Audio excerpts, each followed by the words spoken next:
Good evening, friends. This is Hillary Taylor, pastor of Bethany Ainsworth United Methodist Churches.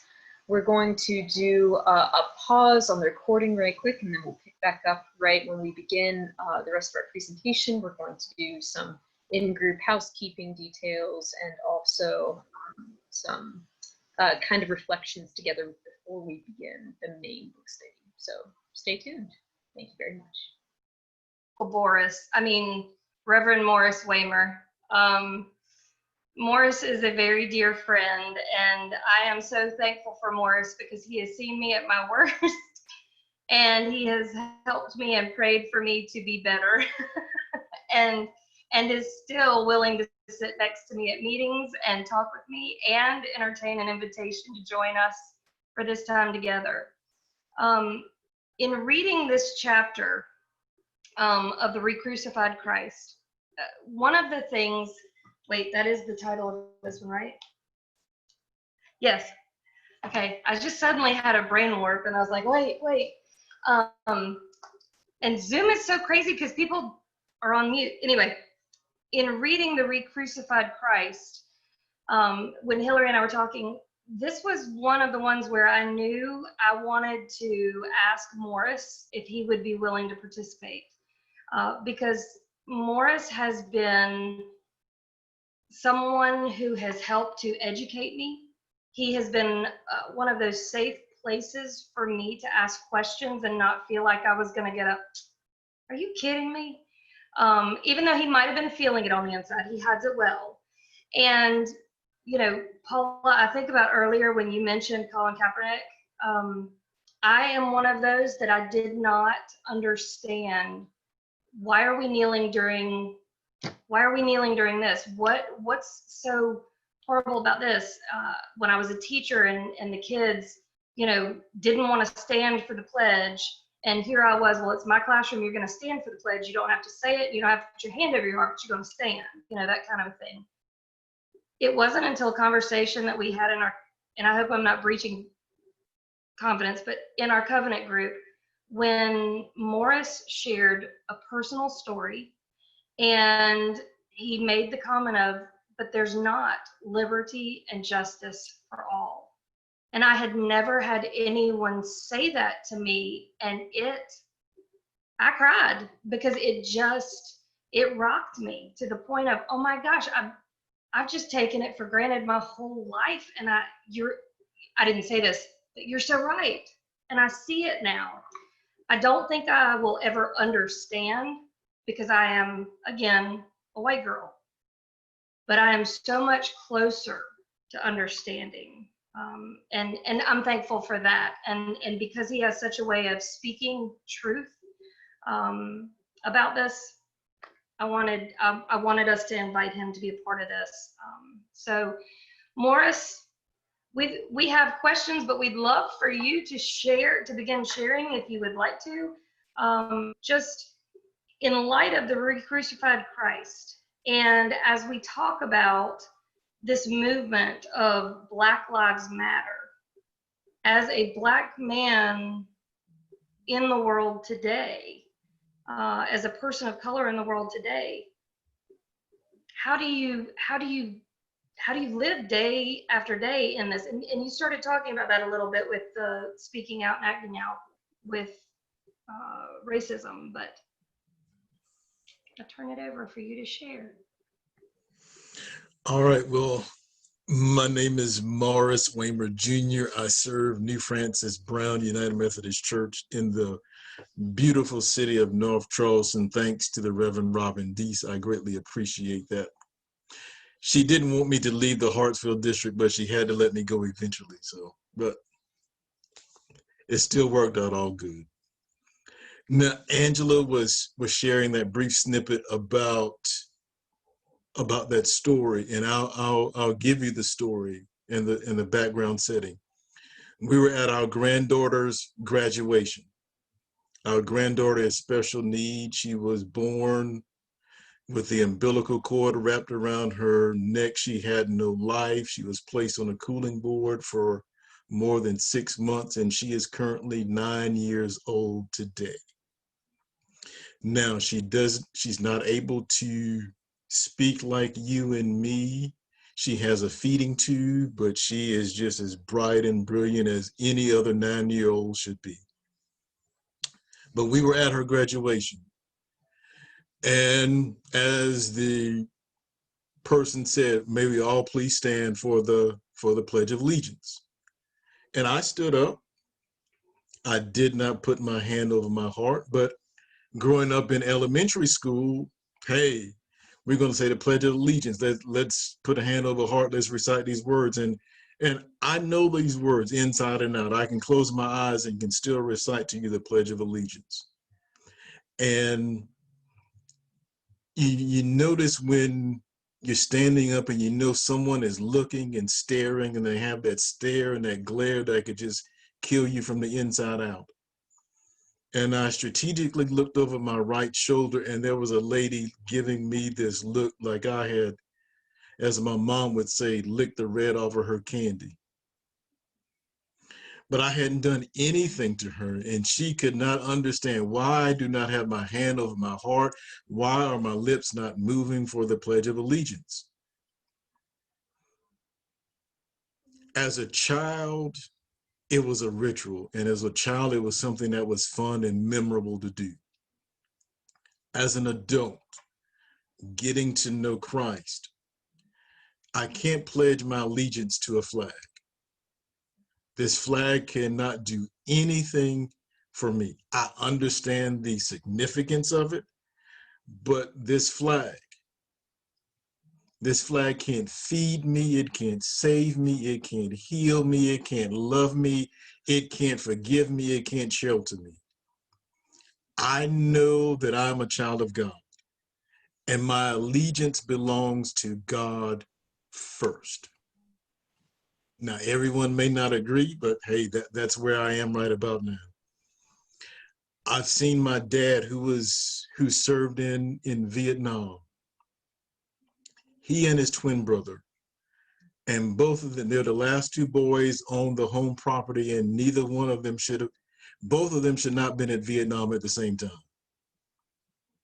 And we found out it was the white man who lived at the end of the road that wanted my grandfather's 100 acres of land. And the only way he could get it, if I get the last two boys off the property, I can come in and get the land.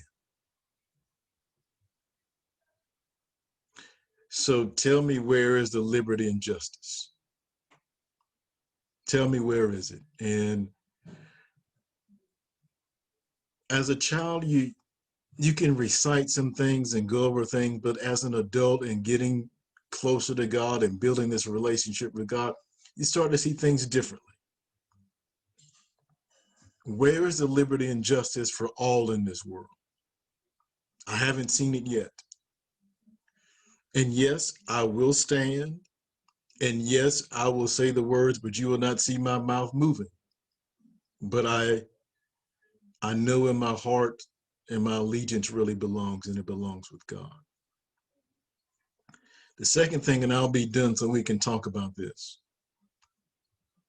We live in North Charleston in Indigo Fields, white subdivision in North Charleston, Ashley Phosphate, Dorchester Road. I used to take our son to school every morning, and every afternoon he would ride the school bus home. And whenever it was close to time for him to be walking home, because he didn't want Dad to pick him up at the corner, he's got to walk home now. But I would get up off the sofa and look out the side window next to the door to check and see if he's walking home. Because I'm afraid. I'm fearful. And it's not even a half a mile, maybe even quarter of a mile, but I'm still afraid. I'm still fearful because something could happen in that short time span. Ahmaud Arbery. And that just flashed through my mind with him over and over again. And one day we were in the kitchen. I said, London, we're going to have to talk about this. And I said, have you seen this on the news? They said, yes, sir, I've seen it. Well, tell me what you're thinking. Now, London is very short words. You might get a complete sentence every 4 hours, but that's a teenager. And I said, how would you handle this situation? And he went through his little conversation. Well, I would just run. I said, no, son, you can't run. I said, London, you have to be aware of your surroundings at all times. I know you like to have your phone out, but even though you have your phone out, you need to have it programmed where you can dial me or you can dial 911 at any time. And you need to be watching to your left, to your right. If you hear rustling, if you hear a vehicle, if you see a vehicle, you need to know which house that you can run to in this strip of road headed home, so you know it'll be a safe place for you to go. But he said, Dad, I'm fast. I said, London, you're not that fast. Well, he said, Dad, I can distract them. London, is you may see one person, but there's probably more than one person there. To have this conversation, to get him prepared, because now with all this going on, he's decided right now he doesn't even want to get his driver's permit. He does not even want to learn how to drive. Why would he want to subject himself to knowing that something like this could happen to him if he's driving a car, if he's pulled over? It's not easy being a black man. It's not easy raising a black son. But you have to do it over and over and over. And he looks at me as like he's saying, Dad, I wish you would just shut up. And I know that's what he's saying, because that's what I told my dad underneath my breath. But London, I want to let you know, I want you to be safe. I want you to be protected. And most importantly, I need you to know that I love you and I would do anything in this world to allow no hurt, harm, or danger to fall down upon you. Seeing the latest incident on the news, it's just troubling. And then there's so many cases where we don't even see. So where's the liberty? Where's the justice? Where's the love? Don't have the answers, but I'm just trying to live day by day. It's not easy, but I'm trying to live day by day.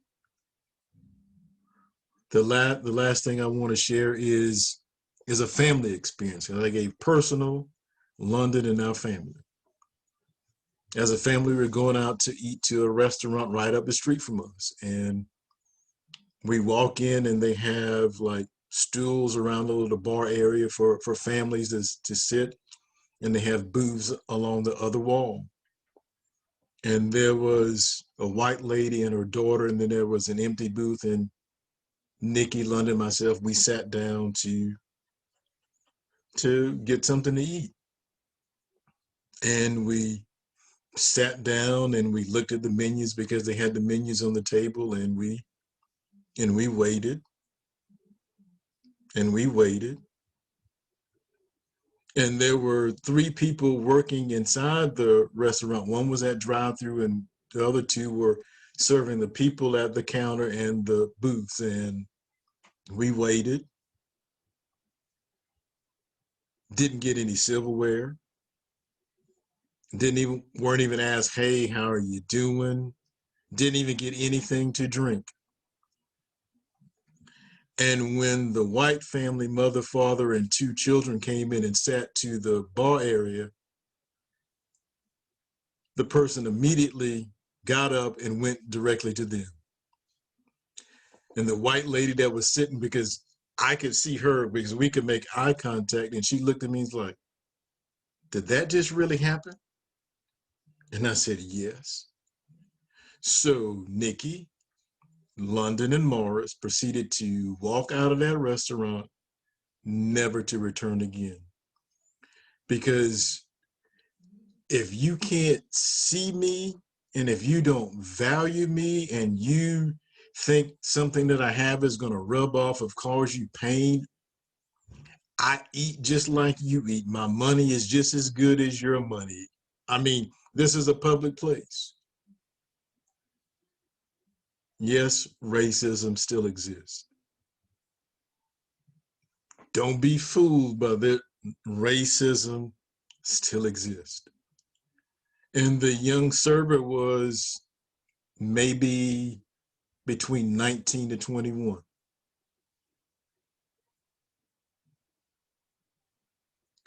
Yes, it's painful.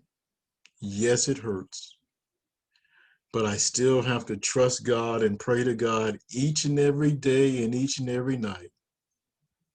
Lord, just love me, keep me, hold me, and teach me and show me your ways.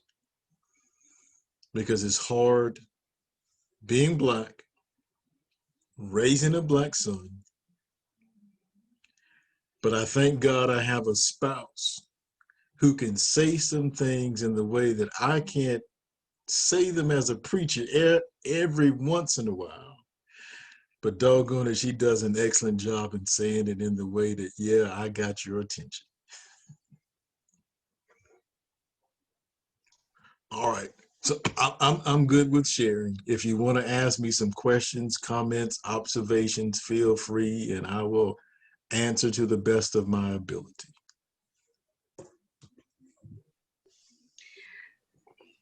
One of the things that still, there were a couple of things that you said that day that have stuck with me, Morris, and one of them was liberty and justice for all, but the other was at that time you mentioned you and Nikki were going to have a conversation with London about y'all weren't comfortable with him getting his driver's permit either. Mm-hmm. And that made me cry because I remembered counting down the days, then counting down the hours, then making sure that Mom and Dad had written the letter so that I could get out of school early to go take my driver's test. It was the happiest day. Now, we didn't have, cameras everywhere on our phones and social media, so we didn't post pictures of us with our driver's licenses back then, but it was this huge day. And I remember that day thinking, I can't even begin to understand what that feels like for him, because that was like freedom, for me. I couldn't wait to be able to drive.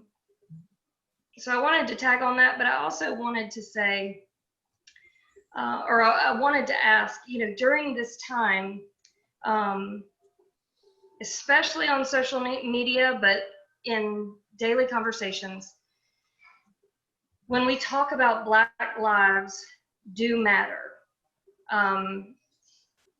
do you see a difference between the Black Lives Matter movement and the Black Lives Matter organization, and how do we how do we approach those, if they're different or if they're the same? How do we approach that? As I'm speaking for the white people who are wanting to speak up and to speak out and to make a difference. Oh, I'm white. From what I know, what was that? No, go ahead. From what I see, there are some things within the Black Lives Matter organization that some of those things I really don't agree with. But as far as a movement to know that our lives matter, I think I'm more focused there. And the only way we can know that our lives matter, we have to talk about these difficult topics through a lens that white people normally don't see, but need to get a glimpse as to what the perspective looks like. Because how many times do you go in a restaurant and you just go in and you know you've got a seat and you know you're going to be taken care of? But as Black people, we can go in a restaurant and we may get turned away. There may be an instance where now there's a certain dress code, but you may see another child of a different race wearing the exact same thing.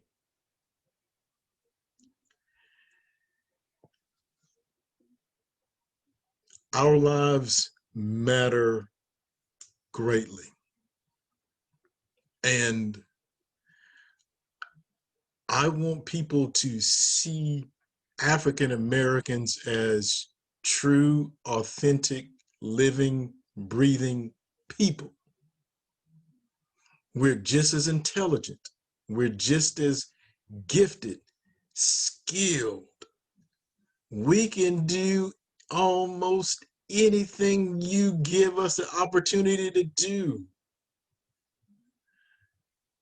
But I'm not able to wrap my mind around the power and the necessity for power to discriminate, belittle, bemoan. That's what's hard. The movement is here, the movement is now. And it's sad for me to say I don't see the movement changing or shifting anytime soon. Because I don't see leadership that's leading us and guiding us and steering us in a direction where we can see some type of peaceful resolution. And that's the biggest fear. The movement will always be there, but after 2-3 weeks, a month or so, then it's lost its steam, it's lost its luster, and then we're, okay, I'm good. I don't have to deal with that anymore. Because one of the most hurtful things that I've heard, and I heard this from a colleague, and this colleague is not from our conference. And he told me, I thought racism ended when Barack Obama became president of the United States of America. That hurt. That hurt. One person and now racism is over. No. No. All you got is, no, go ahead. Go. I was going to say the movement is going to be painful. It's going to be uphill. But in the midst of the movement, I need you to walk along with and get a perspective from the words that I share, just so you might not fully understand and grasp it, but at least I want you to get a perspective of what it could and what we have to go through on a daily basis.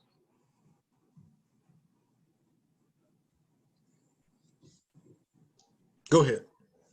Russ, did you have? No, all I was going to say was, the birther conspiracy movement was enough proof that the election of Barack Obama didn't banish racism. Because, all the birther movement was crypto racism. It wasn't safe anymore to say in public that he wasn't one of us because he was Black. So we'll say he's not one of us because he wasn't born here, even though that was an absolute lie. Mm-hmm.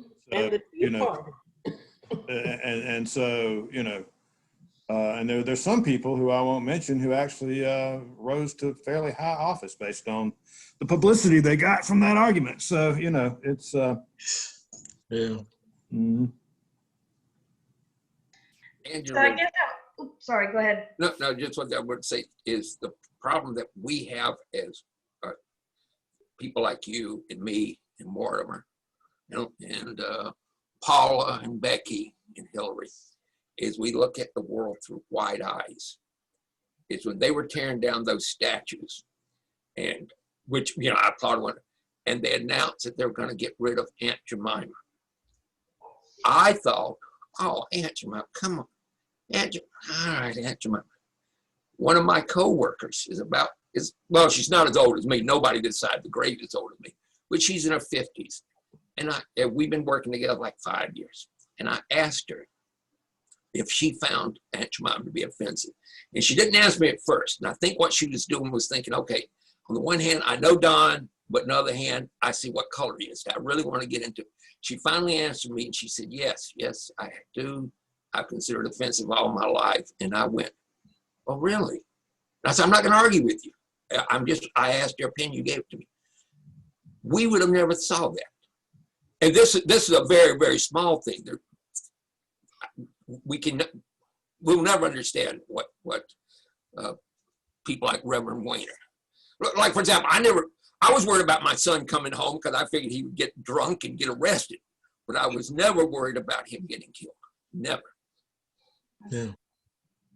There's a different level of worry. And that level of worry has always been there. But to finally hear it from a voice that's non-threatening, because sometimes you always hear from the loudest voice, but sometimes the loudest voice doesn't speak the most wisdom.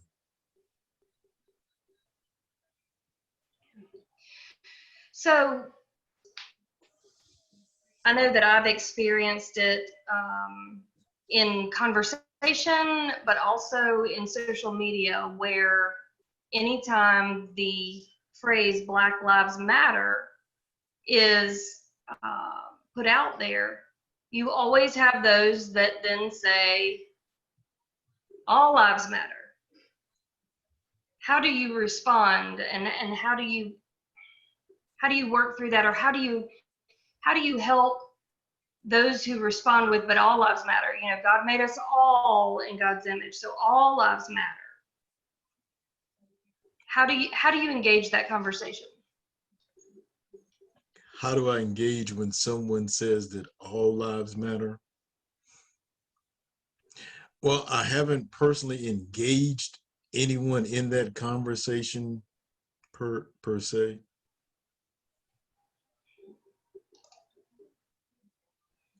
I look at it this way. If all lives matter, what happened to liberty, justice for everyone? If the field was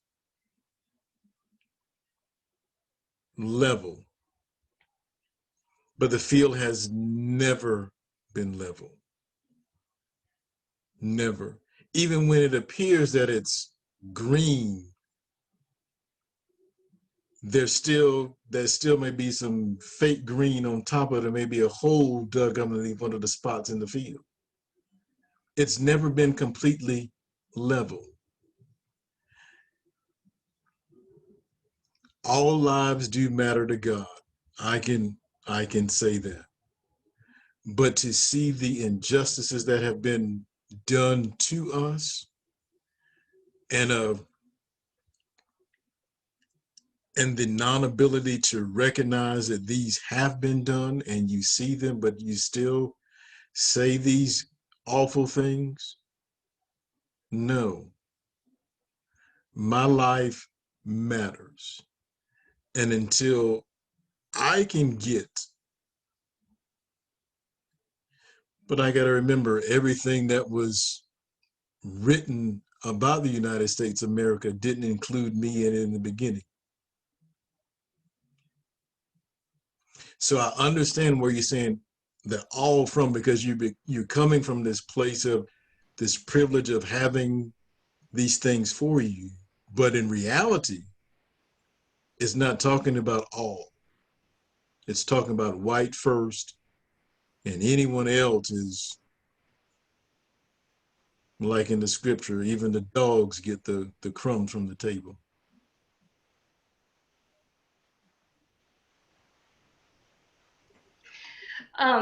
And I want to open it up because I want other people to be able to speak and share and ask questions. But one thing that I do want to say is in conversation about Black Lives Matter versus All Lives Matter, or in combination with the two, there was a post, one that was going around, and it said, yes, but Jesus left the 99 to find the one. And that was being used as an example of right now, our brothers and sisters of color they matter, and we need. And I had a African American friend, a male, say, but why do we have to be lost? Why do you have to say that we're lost? We didn't go anywhere. We've been sitting here. We just want to be counted in the 100. And so that kind of mentality. And so in trying to ask, well, how do you help people to see beyond the white lens? Because we can't see through the lens of what it feels like to be an African male, or an African American male, or an African American female.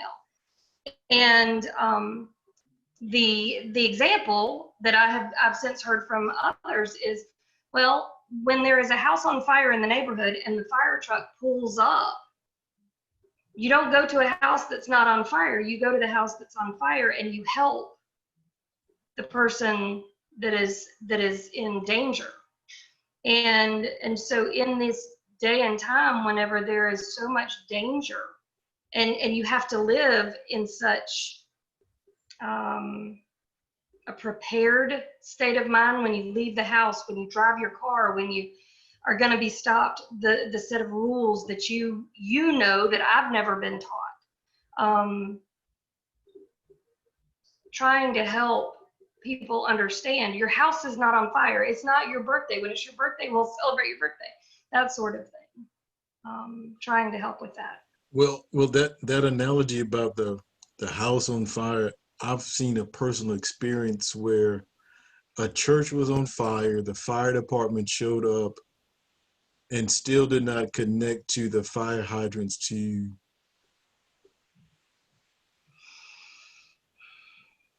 put the church, to pour water on, to fight the fire. So yeah, even though the house is on fire, sometimes I may say, just let it burn. Because you know what? I don't give a damn.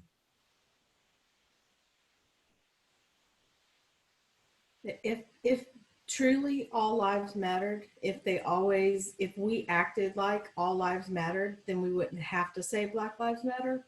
But if we can't say Black Lives Matter, and until that we can and feel it with our whole selves, until we can say boldly Black Lives Matter without thinking all lives matter, then we're not there. And we have to continue to say. Yeah, I echo that as well. If all lives matter, like I alluded to earlier, why do we have to legislate love? Why do we have to legislate this change if all lives matter?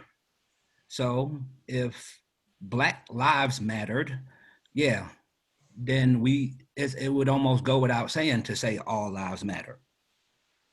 Black lives matter, and until, like Paula said, everyone is able to actually say that Black lives matter, then all lives don't matter to some, I guess. So let me say this. Is there a fear for, I'm going to ask this openly and honestly, is it fear for white people to publicly say Black Lives Matter? Not for me. Not to me.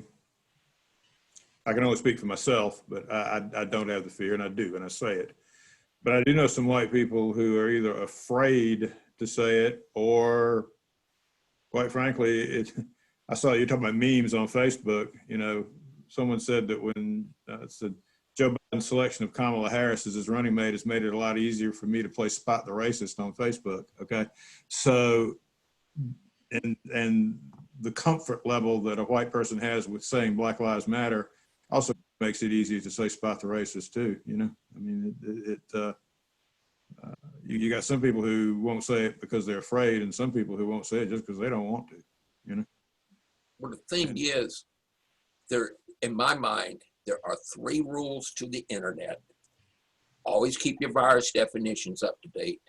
Never pay to download music, and never argue on the internet. You know, I will do it in a person-to-person basis, and I won't come, because I'm not. The first civil rights movement that we went through, I'm not that age anymore. So I try to do it now with jujitsu. I try to go, you know, yes, but try to point out things, because you get up in the face. I can out argue anybody, but I'm not going to change their mind. It has to be done subtly. But doing it now, I will admit that I have unfriended a lot of people. My friends list has shrunk during the past 6 months, but that's fine with me anyway, because. Morris, there was a particular incident that I did not observe because I'm not Facebook friends with these people, but we actually experienced a Black Lives Matter rally in Saluda, which surprised me. I was invited to come by a church member who doesn't attend this service regularly, but I showed up in support of that church member, and also because I care about my community members who feel disenfranchised and undersupported and undervalued. And the mere rumor that I had gone was enough for somebody to pick a fight with me before church. Instead of like talking with me about like, hey, why did you go?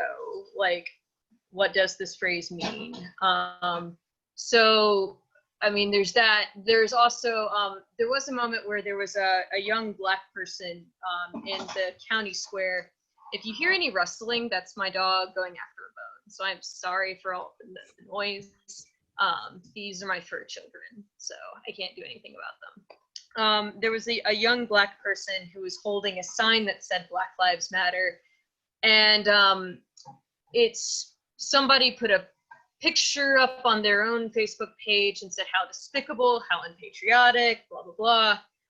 And then there began to be sort of this escalation of hate speech towards this young person that they did not know, is my understanding. And it was between lots of different white people for the most part, is also my understanding.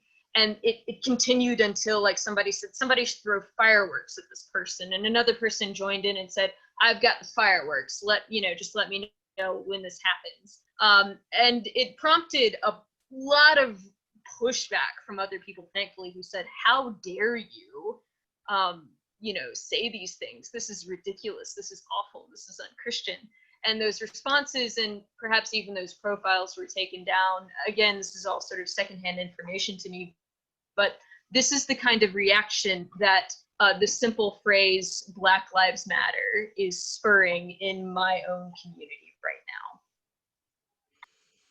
Yeah, you're in Saluda County, and I have a cousin that lives in Saluda County, and yeah.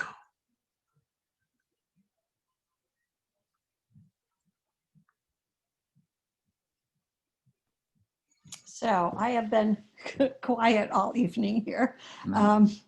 I first want to say that this study at this time seems almost a God thing. It is so relevant to what we are living, first through COVID and then this. So hats off to girls for getting this started and going, and all the wonderful speakers we had.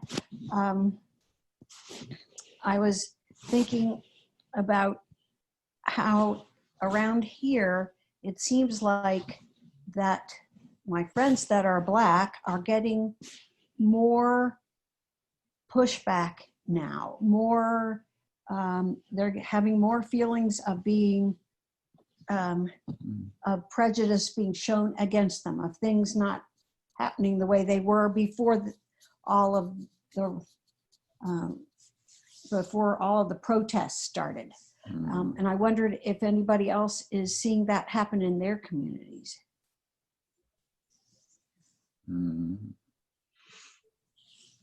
I haven't seen it as much with my church members, but I hear it from my wife. My wife works at the Department of Motor Vehicles, and she sees it inside of that office because she is one of the managers in the branch, and she sees it but from Black people, and she sees it from white people, because now here is, I know Robin can agree to this, here is a woman in power and authority, and how dare you tell me how I can get this thing done. And then it's so funny when my wife says, well, they say, well, may I speak to the manager? And it's like, yes, you have the manager right here in front of you. But of course, they don't want her, they want someone white. And fail to realize, until you humble yourself and calm yourself down, your transaction will not get done, because she'll politely say, until you bring a better attitude and a better spirit, then this transaction will be closed and you can leave and you can come back another day. And guess what? If you come back another day, you'll probably see my same face, and I'll serve your transaction the next time you come. So, yeah, it's a day in, day out thing. Mm-hmm. I pray that it gets better, but I know who holds you in me. I know who loves you in me. I know who's taking care of you in me. And as long as I can hold on to that, and if I can get Robin to come to North Charleston and preach some hope and some justice and some love, peace, and throwing aside a catfish, we'll be all right. Yeah, we gotta do more than just pray, though. That's all. I think it's about accountability. When you talk about, honestly, when you talk about Black Lives Matter, it's about white people being accountable for the ways in which Black voices have been silenced. And I say that earlier today, I was on a United Methodist Women's Faith Talk Zoom, where they were talking about the importance of the census, the importance of voting. So because the ways that Black people have been silenced has been through redlining, it's been through gerrymandering, it's been years and years ago, redlining. I read a book, I must have been in college, The Hidden Cost of Being an African American. And pretty much what they talked about is it didn't matter, where an African American lived. If they moved into a community of white people paying $500,000 for a house, the value of those white persons' homes will decrease. If a white person moves into a predominantly African-American community, like a Johns Island where I pastored for 10 years, the value of the property begins to increase. So African-Americans, one, are taxed out of communities. It's just like gentrification that happened in Charleston and Atlanta and other cities. DC, which used to be Chocolate City, it was almost 78% African American. And today it's less than 40%. So saying Black Lives Matter means that you've got to acknowledge the oppression, you've got to acknowledge the injustice, you've got to acknowledge the racism. You have to. And when people say all lives matter, it's because they don't want to acknowledge it. Because then I've got to look in the mirror and see how I have been complicit, how I've been silent, how I've looked the other way, how I benefited. And then, of course, I don't want to be responsible for once realizing or coming to that realization, then it calls me to respond in a certain kind of way. And so that's what the Black Lives Matter movement is about. And not only that, in addition to that, it's about inclusion and acknowledging all people, because it's LGBTQ, trans, men and women. It's all of that. It's about humanity.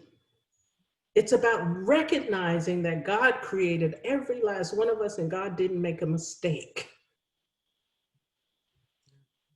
And we have to acknowledge wrongdoing. And that is the pain of this thing. I mean, white people have to acknowledge that I have been complicit, I have enjoyed, I have benefited. You know, who benefits is what Reverend Vashti McKenzie said years ago when she became a bishop in the AME church. Who benefits? When you start, all you have to do is look at where the money is, look at where the money is going, and ask the question, who benefits? It's certainly not African Americans. We're not benefiting.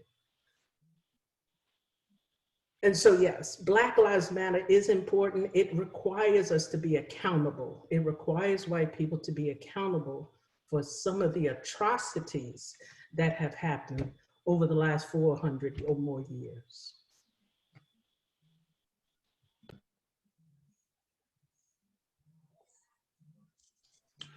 Well said. I'm not afraid to say that either. I have been complicit. I didn't understand. I did not educate myself. I thought that my African-American friends that were in the same socioeconomic class, if you will, as me, that we had identical lives. And so I do want to say that now, and I do say it. Not only to my African-American friends, but to my white friends. I tell them all the time, I get it. You don't understand. I get it. But you have to understand. You have to look at yourself and say, God didn't create us differently. God didn't create us in this binary code that we live in. There's genetically no difference. And even if there was, you know, but he didn't. And we need to be able to look at ourselves, like you said, Robin, and say, not only have I not gotten it, I'm trying to get it, but I will never understand. I will never understand. I can't. It's impossible. But I can love, and I can help other people understand as much as we can. And we can come together in groups like this. And I told Sharon, I don't want to do studies about our about understanding the lives of my African American brothers and sisters with all white people. It gets us nowhere. Yeah. And thank you for saying that, and I appreciate the fact that you are acknowledging that and saying that. I think, and I'm not even talking about this group here, but I'm talking about the empire. Yeah. But if we can't, right? If we can't, yes, and we can't go out in that ripple effect, I mean, y'all, then that goes with, you know, what Hillary's email said today. At the end of this thing, we have to move. I mean, we have to do something, because we can't just sit in this group of people that we're comfortable with either and admit it. Sorry, I kind of get on a little box there. It's one thing that Nikki and I, we talked about when raising the 3 kids, and it's like when they're doing something wrong and there's some type of consequence or punishment that needs to happen. And if you fail to admit what you have done wrong, and we've seen through perfect example, if you fail to admit what you've done wrong, we'll see that same behavior over and over and over again. Admit, acknowledge. I admit that. I admit that, and finish the sentence. It'll begin to chisel away at some of the stained glass lens that many white people have been looking through. I admit that I did not understand. I admit that I have been complicit. I admit that I misinterpreted. I admit that I have not done all that I could do. I admit that. And then we can see some love that Jerome is looking for. Reverend Waynard, I was like your friend. I thought the civil rights movement happened 50 years ago, and progressively each year it was getting a little better, a little better. I knew it wouldn't totally disappear, but I didn't know it would be as prevalent. I thought that once Obama was elected, it was like, okay, then fine. We're now getting, I knew it wasn't the end of racism, but then what's going on for the past 3.5 years? I mean, I was at a cocktail party on the Titanic, and the next thing I know, I'm hugging this piece of ice. I mean, Oh, Dawn. I love it. I want to tell y'all there is a great clip on YouTube. If you know who James Corden is, he's hysterical. But the clip is called James Corden. I think it's James Corden gets a lesson on white privilege, but it talks about 3 things that white people must admit to and accept, and then move in that. And that's a great. I think it's a great clip for that. I'm gonna kind of tilt and lead us to some of the material in the book. When we talk about Black Lives Matter, one of the things that has truly made an impression on me is the personal stories that people share with me. Whether, Morris, it was sharing with you, or you even sharing still tonight. Robin, us talking about what time you can walk in your neighborhood. Sharon, we've had multiple conversations. There are all these conversations, and so hearing these personal stories and being able to say, I know this person, I know their heart, I know how God has blessed them to be a blessing to me even, and to hear these stories, it resonates. And so there's almost a fear for me that you will grow so weary in telling your stories that you will cease to tell them to those of us that need to hear them, because when we can connect to those that we know and love and can feel that with you, it makes a difference. The chapter this week that talked about the poems and the songs and all of these literary pieces, I had never heard, nor had I heard of the song Strange Fruit. And it is, my husband is cooking, I'm sorry. It has rocked me. And to hear that and to know those lyrics is so difficult. And Hillary and I were having a conversation about this. And, earlier in the book, it talked about the Friday and Saturday nights and the juke joints. And that was a free place for the African Americans to gather and to be themselves and to sing and to dance and to just be free. But yet that was one of the places where they may hear this song. And then on Sunday morning, talking about how the Black church was also this place where they could be themselves. And I was telling Hillary, the immediate image I got in my mind was every week was Good Friday leading up to Easter Sunday. And it's no wonder that there is such great passion and just, I don't know, passion would be what I would use to explain in the church, because you've relived and you've lived, not just relived, but you've relived and you've lived, and you prepare yourself for another day where this is my reality, but I'm going to go to church because there is a Savior who hung on the cross that looks so much like the lynching tree. One of the things that really spoke to me in this chapter, I don't know which book you all have, but this is the one I have. It's on page 95, and it starts at the top, and it says, it reminds me a lot of what you've been saying and sharing with us tonight, Morris and others. It says, we've been in the storm so long, tossed and driven, singing and praying, weeping and wailing, trying to carve out some meaning in tragic situations. The beauty in Black existence is as real as the brutality, and the beauty prevents the brutality from having the final word. Black suffering needs radical and creative voices, prophetic advocates who can tell brutal and beautiful stories of how oppressed Black people survived with a measure of dignity when they were not meant to. Who are we? Why are we here? And what must we do to achieve our full humanity in a world that denies it? That's starred, underlined. It's got two different highlighter colors because I hear this from a Black man who wrote this, who quoted this because it was so important.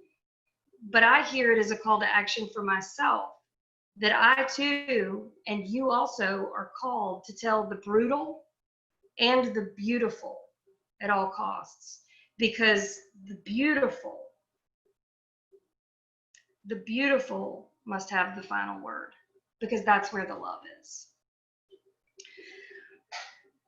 For you, were there other pieces, literary pieces, or things that stood out to you in this chapter? It was 117. One of the things I had marked was, artists force us to see things we do not want to look at because they make us uncomfortable with ourselves and the world that we have created. And the poems and the art that it describes, and the art that we have seen today, you know, the George Floyd murals and all of that, you know, the art makes us see it, not just hear it. Yeah, and they are planning to curate all of that graffiti and open up a museum to preserve that artwork. You know, and I wanted to say, even with Billie Holiday, when she began singing that song "Strange Fruit," they wanted her killed. They were planning to kill her because she was creating too much attention. She was getting too much attention around that song. But they wanted to kill her because she sung it so powerfully, but it also became the clarion call for seeking after justice and doing away with the lynching. And I think that's a pretty good point, because they never wanted to kill the white guy who wrote it. Okay, they wrote the song. They wanted to kill the Black woman who sang it, and that tells you a lot about what's going on as well. You talk about what stands out to you in the book. This is on page 112 of my edition, where he's talking about a writing by Walter White, who at the time was the National Secretary of the NAACP. And White said this: "It is exceedingly doubtful if lynching could possibly exist under any other religion than Christianity. Not only through tacit approval and acquiescence has the Christian church indirectly given its approval to lynch law, but the evangelical Christian denominations have done much towards the creation of particular fanaticism, which finds its outlet in lynching. Okay.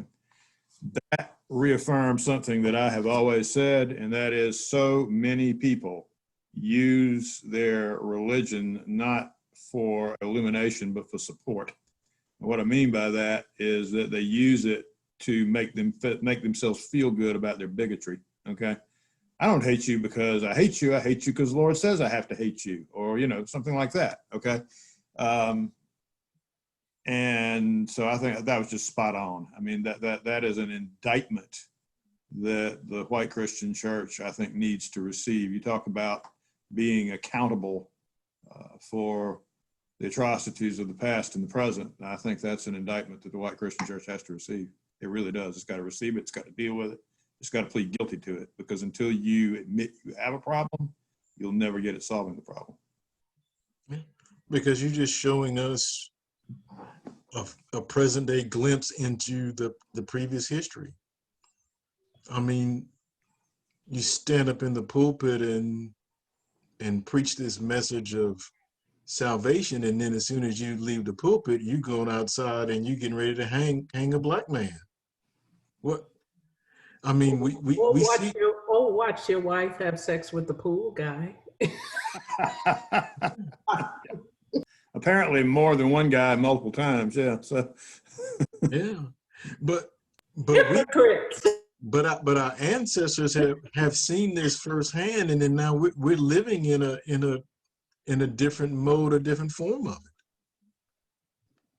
And Well, don't we hide behind religion? We hide behind our robes.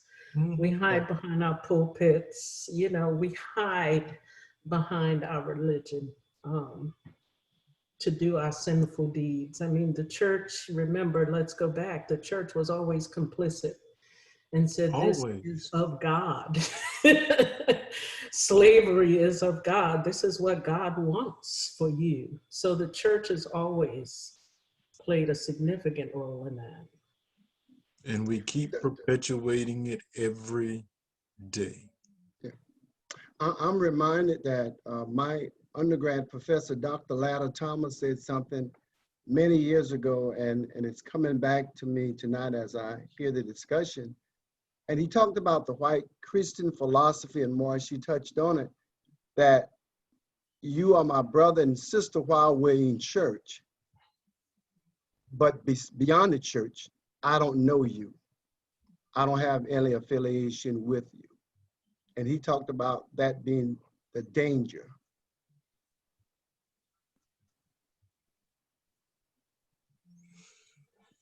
Yeah.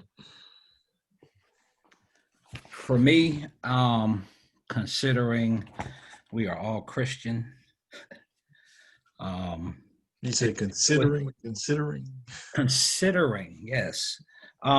So Angela pointed out one of mine, but right on page 94, right before, it was some of the questions that were posed, especially after explaining the vividry of the artists.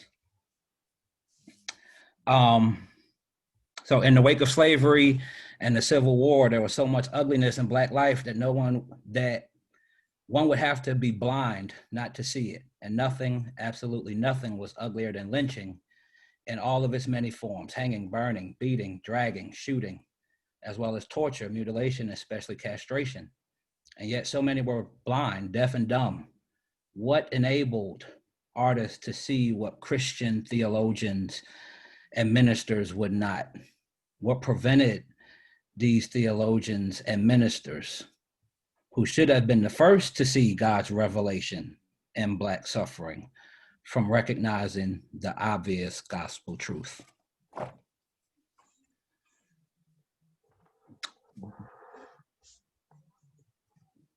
It's the blind eye. It's the didn't want to see, didn't want to acknowledge the preserving of the white way. I was drawn to the questions of the how, why so long, educated, but can't see. How? Well, they saw. I don't think it's being blind. I think that it is being not having the courage, not having the dignity or the integrity. And I think claiming false sense of dignity and integrity by not. It's also what Cone sort of says at the beginning of the chapter is that white theologians didn't have an imagination to see a life where all beings were truly, their lives were truly valuable. Everybody was truly seen in the image of God. That is something that Black artists, songwriters, poets, people who wrote prose, people who painted, etc. That was something that they were able to imagine. They were able to imagine Jesus and the sufferings of Jesus reflected in their own lives. And I think Cone does this sort of implicitly in this chapter. He never says it explicitly, but he seems to say that white theologians could only imagine Jesus, through their own bodies, and their own bodies did not include the sufferings that Black people had, which is why Cone talks about a Black Jesus, right? I'm forgetting the pages. Give me one moment. He talks about it some on page 109. I don't know. Yes. It's also 103 too. Jesus is a laborer, we are laborers. Jesus is poor, we are poor. Jesus was despised, we are despised. Jesus was mobbed and lynched on the cross. And so when he talks about Jesus being Black, it's not necessarily to say that Jesus had, has skin like folks who were born on the African continent. We know that Jesus was, a Middle Eastern, Palestinian Jew. So he did have darker skin, but there is a deeper kind of feeling, according to Cone, and a deeper sense that Jesus understands what it means to be Black in America more than white people do, who are also born in America, but have a fundamentally different starting place in society. And also, just a small nugget to add. I was watching some of the Juneteenth celebrations, which if you're a white person and if you're not plugged into Juneteenth celebrations, look them up. Juneteenth is sort of kind of like a newly reclaimed kind of day of independence. It's the day that enslaved persons were proclaimed free. And I forget the year and the date, which makes me a bad person. But Juneteenth celebrations were happening all over the internet this year.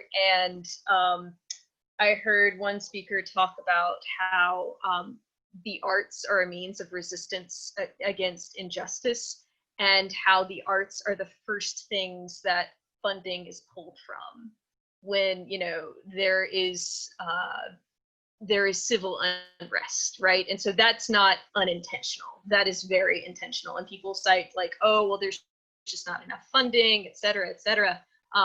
But it is a means of control, because art provides a way for people to talk about how things are bad, things are wrong, and things need to change. Yeah, it's a sign of protest too. Yeah.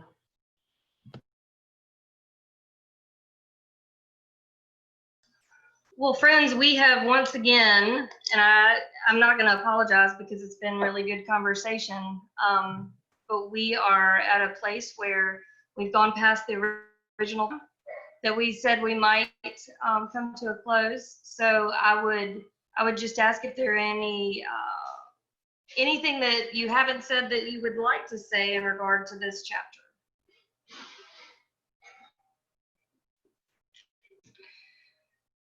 Well, I am grateful for your participation. I know you all may be able to see the chat where Morris was thankful to have been able to be here with us tonight, and Russ also had to sign off. But I'm thankful for each of you, and I'm thankful for your willingness to keep coming back each week as we have these conversations, and to share your life, to share your experiences, to share your thoughts and even your struggles. I'm thankful for you, and I'm thankful for this time.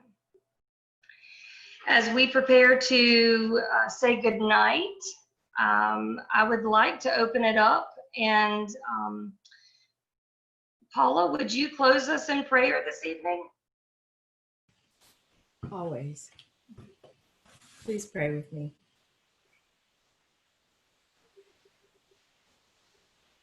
Holy God, we thank you for the opportunity to come together, to be honest, to learn, to share, and most of all, to love one another as you have loved us. Lord, I just pray that each of these blessed people would feel that we are brothers and sisters, truly heirs with Christ, that we are loved by you. Keep us as we go apart and bring us back together next week. We pray all these things, and for our country, and for those who can't see, and for those who won't see. We pray all this in your precious holy name. Amen. Amen. Amen. Thank you all. And next week, Robin is going to be sharing with us as we look to chapter five. And Mother, Don't You Weep, I think is Mary, don't you? Mary, Don't You Weep. I have no idea what I'm supposed to be doing. We'll wing it. Hillary, help me out, Hillary. Oh, I get you. I have you. We are having a discussion on intersectionality. All the isms. It is basically looking at how different types of prejudice intersect, interlock, and create even more problems for certain people. Yeah. Sure. You can do so that. For example, yeah, right. Racism, if racism and sexism get piled on each other, then and then like lots of other things, it's going to be great. Okay, great.